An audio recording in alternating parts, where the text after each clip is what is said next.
Sarong 99 anyos na lola, bida sa ginibong Santa Cruzan sa probinsya kan Albay.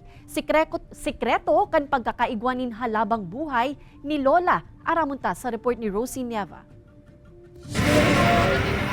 Kasabay kang kinundusir na Grand Santa Cruzan sa probinsya kan Albay, bida digdi ang sarong 99 anyos na lola na nagsirbing reyna emperatriz. Gayman ining nagkaway sa mga taong nag-abang sa iya.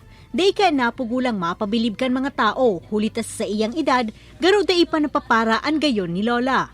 Siya si Lola Esther del Rosario, kan San Francisco, Santo Domingo, Albay. Ipinangaki kan Abril 26, 1925. Siya man ang pigbisto na kainot-inoting kinoronahan como Princess of Peñafrancia Festival kan taong 1947. Maugma. Dahil narumduman ako kambilog na Albay. Dahil ako nagpinsad na maging araw ako kainin. Yan lang po, salamat.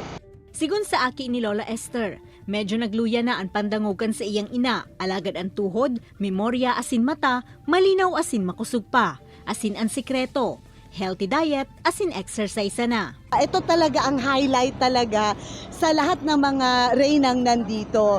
Imagine, magayunon po ang sa iyang presensya. More than siguro mga national beauty queens, iba talaga si Lola. Apwera ki Lola Esther, kadakol pang Albayana Beauties ang naging parte kan aktibidad. Inabangan man kan mga tao maging ang mga beauty queens asin artista na nagbali sa okasyon.